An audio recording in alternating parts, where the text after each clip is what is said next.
Welcome to The Source, where we combine the headlines with in-depth conversations with the newsmakers themselves. Today on the program, a veteran lawmaker pursuing a Senate comeback. You must have a wide and deep intellectual background to perform your role as a senator of the Republic. Adding color to the highly contested senatorial race. I'm more prepared now to be a senator than I ever was. Fixing the tax reform law and reviewing federalism are among his priorities. He's also for a peaceful resolution in the South China Sea dispute.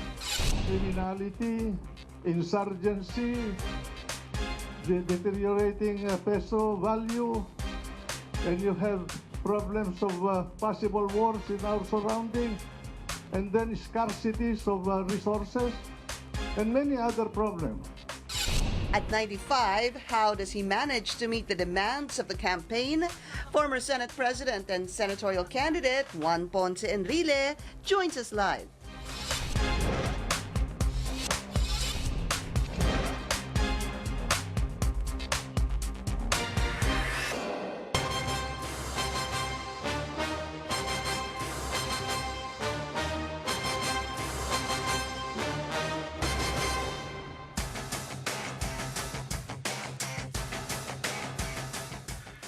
Thank you for joining us. I'm Pinky Webb. He will be one of the oldest elected officials in the world, should he win another seat in the Senate.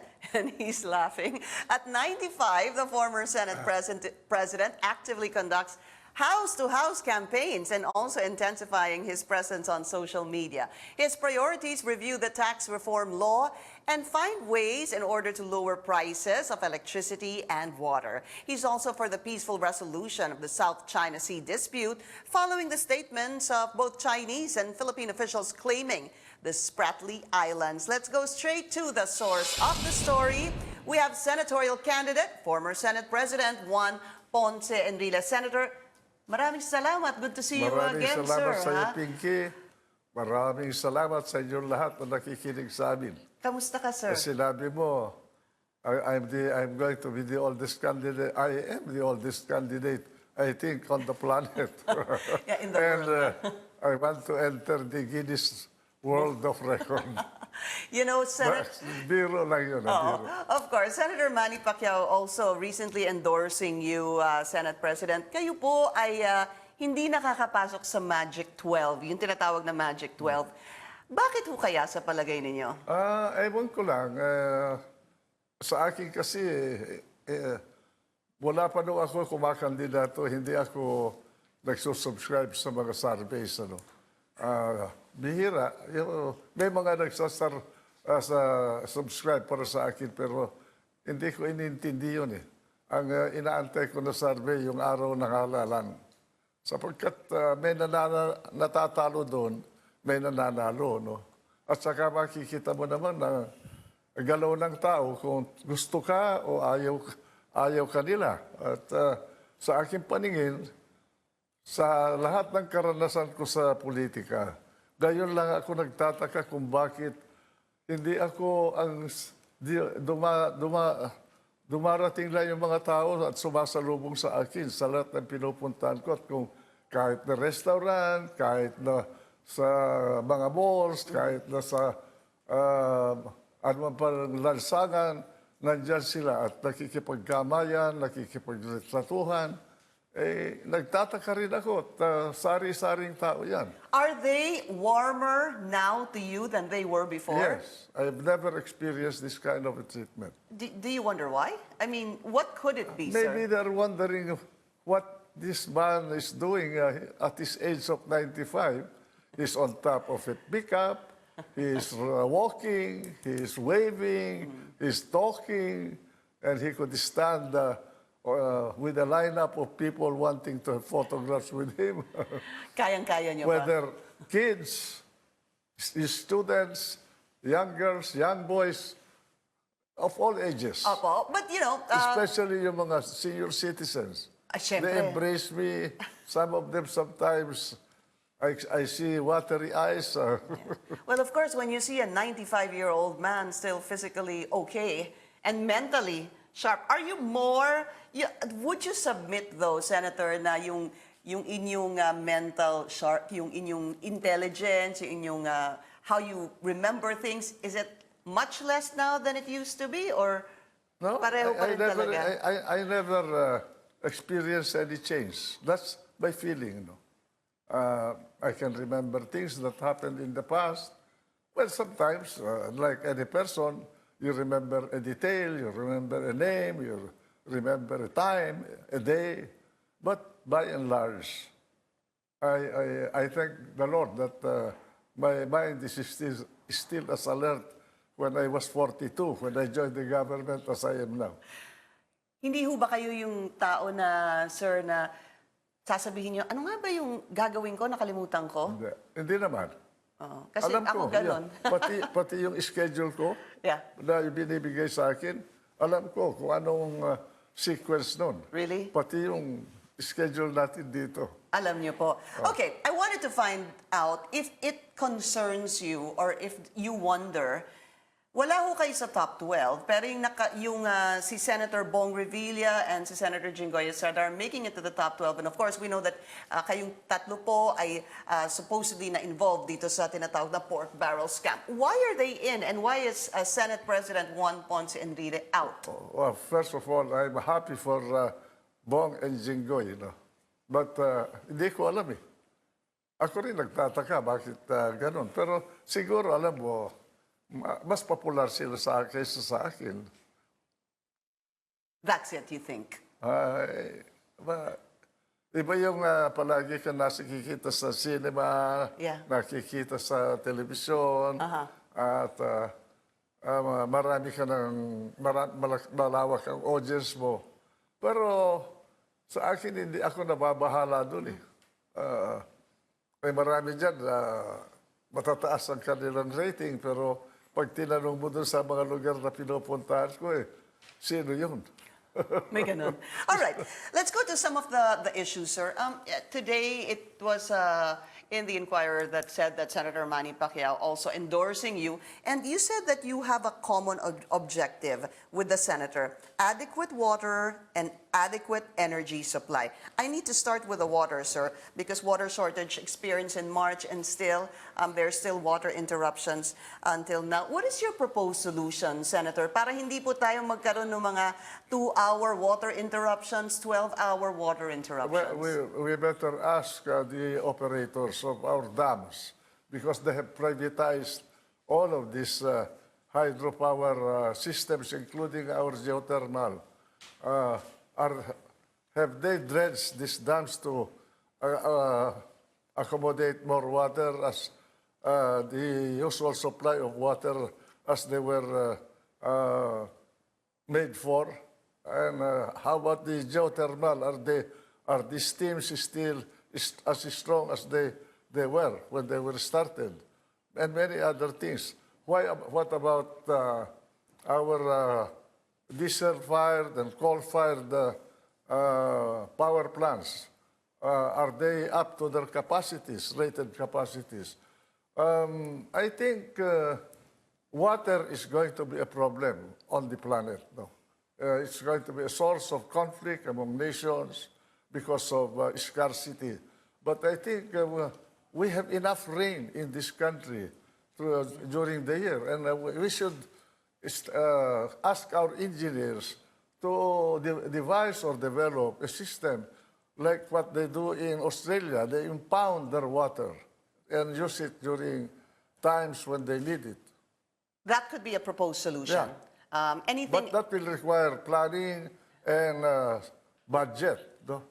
Budget. So it's the use of rainwater to be able to, well, find ways to kind of like recycle that and use that for household consumption. What about Senator, are you a little bit confused with the number of supposed agencies handling the water situation in the country?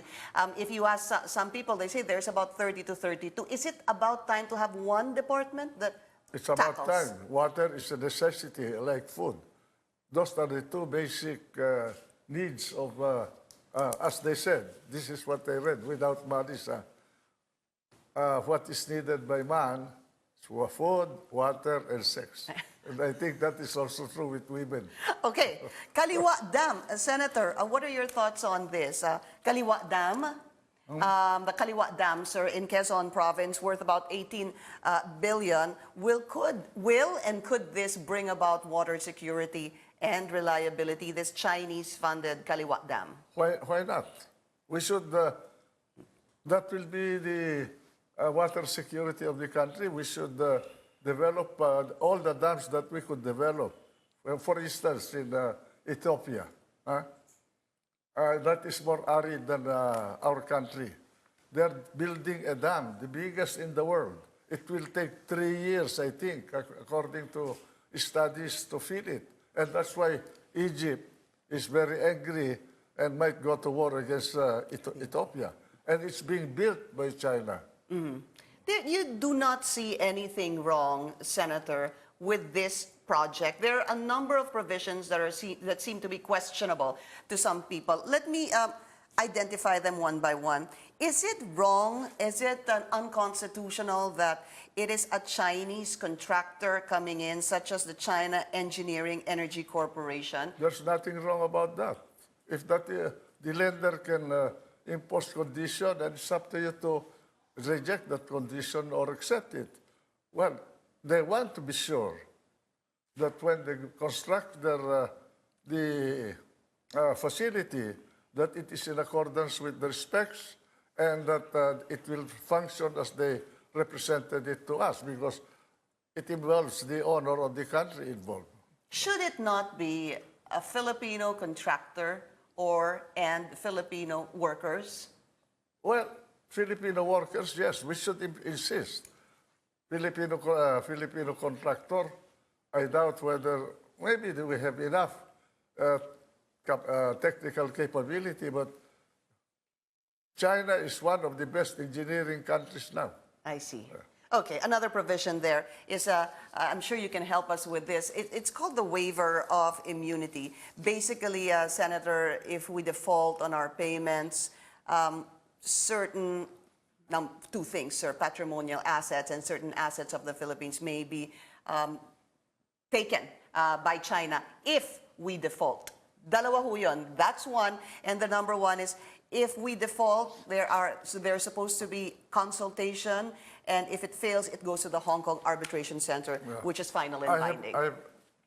I've not known of any country in the world where China lent money where they foreclose a country. I don't think so. If Zimbabwe or Zambia, Burundi, and the African countries are willing to borrow or are ready to borrow as much money as they could from China on a longer term to develop their country, why can we not? And I think our economy is much stronger than many of those countries. That you mentioned. Yeah. Why is a Supreme Court Senior Associate Justice Antonio Carpio raising the red flag on this, sir, saying that if basically we default on payment, and this is the Chico River project, the Kaliwa project is almost similar with the Chico River project, that China can take anything, including what is called the reed bank, the gas-rich reed bank. What are your thoughts on that? That is called the patrimonial assets of the country. The reed bank? I do not know whether we have a real title over the reed bank. That's a part of these Pratica islands. I'm not sure. In fact, I was the one who sponsored the baseline law, and precisely Tito in Mendoza, who wrote the baseline law, and I agreed to separate that. Okay. A different polygon, as well as Bentham Rice. But Senator, what are patrimonial assets to you? Because I think that needs to be understood. If we default on payment, they can take some patrimonial assets of the Philippines. Ano ho ba yung patrimonial assets? Patrimonial assets assets, as far as my recollection, assets that really belong to us since time immemorial. But I don't think that the Reed Bank is a part of the core territory that was ceded to us by America from under the Treaty of Paris. No? So maybe Justice Carpio has a basis he should tell us.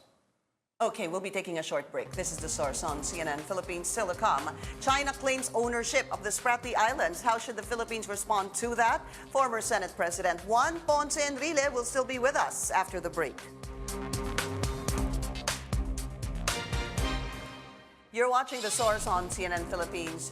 Our guest today is former Senate President Juan Ponce Enrile. Sir, the fear of a debt trap with China, is that something that possibly concerns you at all? Well, that is a term that is very scary, no? But as I said, all countries in Africa, mostly all of them, have borrowed money from China. And my understanding is that if they could not pay, China will lend them money again to pay for the debt, original debt, and then extend it. It's a matter of negotiating it, the terms of the negotiation. Mm-hmm. So you are not. I don't think. I don't think they will. I don't think we can mortgage Palawan and use it as a security. Mm-hmm. The Chinese government will lend us money on the full faith and credit of the Republic of the Philippines, the sovereign guarantee of the Republic of the Philippines. And they do that on the basis of the performance of our economy. They will not be foolish to just lend you money and then recklessly and then expect that a situation will arise where the borrower cannot pay. And that is also true in the case of our people, our leaders. The leaders must study the level of economic growth of the country and relate it to our borrowings. Yeah, which is what the finance department always talks about, sir, in terms of growth and borrowing. That is the norm in all countries of the world, whether it is Russia, Germany, France, UK, America, or China, or India, or whatever. It's really the debt exposure of the country. All right, I just need to move topics, sir. Energy, the NGCP is saying, the National Grid Corporation, raising the yellow alert, sir, and red alert in certain cities here in Metro Manila. Hence, sir, we are experiencing some rotational brownouts.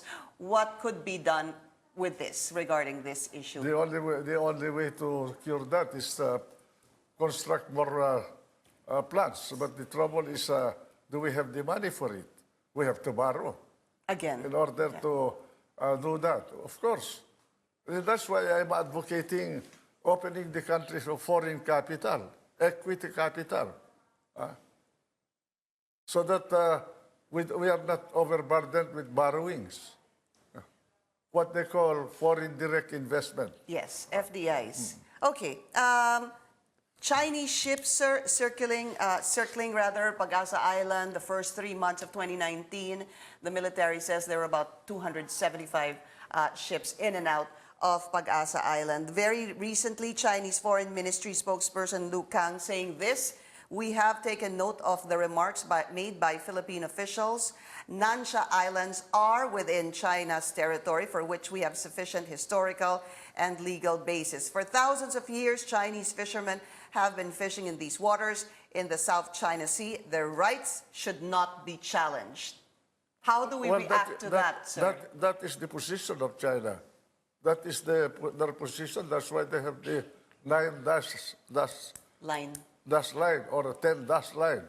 Now, by the way, the only country in this part of the world that had a navy before, during the time of Columbus and Magellan, was China. Their last admiral died when Columbus was discovering America in 1492. His Wow. name is Sheng He. And they were flying these parts. So that is the basis of their claim. In fact, at that time, there was no notion of a country like Republic of the Philippines uniting all the broken islands of this archipelago. We were, I think, if I remember my history, governed by sultans and datus separately. Yeah, but you already are moving forward, sir. You have the Permanent Court of Arbitration invalidating the 9-dash line being made by China. Well, those things can be enforced only by force. You have no international policeman or international court to enforce the edict or decision of any international agency or like the arbitration court. In the game of nations, it is always the law of force. I have studied international Which will law become a violation of international laws. Under the best minds in Harvard, and that has always been their dictum. But isn't aggression within international waters a violation of international laws? International law, my dear, is the law of force among nations. It is Hobbesian condition. So what can we do? If Then that is so, Senator, you want to match China? Develop your nuclear weapons like North Korea. what can we do in the short term, Senator? Negotiate with China. We cannot go to war. Are we willing to lose 10 million people? They can afford to lose 100 million, according to Mao Zedong. They are 1,450,000,000 souls. But we are 100 billion. Are we willing to lose all our people, our lives, But, in a Senator- war that we can never win? Okay, before we go on a break, I want to ask you this. You were former defense chief. With a statement like that by the Chinese foreign minister saying that it is theirs, Nansha Island is within their territory, and that we actually have people in Pag-asa Island living there, sir. How do you take this kind of statement by the Chinese foreign ministry spokesperson, Lu Kang? Is it some sort of a threat? Well, it is a threat. But what can you do about it? It's a threat. They can even point to you, I hate you, but what can you do about it? That is the reality among nations. That's why we have to build our economy and build our military capability so that hindi tayo aapihin na ganyan. Alam mo, Inaapi na ba tayo, sir? ano ba yan? Siyempre, pag hindi nila rin-respeto yung karapatan mo, sa paningin mo ay may karapatan ka, anong gagawin mo? Bansa yan eh. Papalakas ka. Oh. Alam mo, kaya nung panahon ni Presidente Marcos, plinano yung Bataan Nuclear Plant. Hindi lang para magkaroon tayo ng reserba sa elektrisidad. Plinano namin yon para magkaroon tayo ng nuclear weapon para hindi tayo inaapi ng maski sino. Kaya natin manindigan. Manindigan tayo ngayon. Anong gagamitin natin? Quitis. We'll be taking a short break. This is the Source on CNN Philippines. Please stay tuned.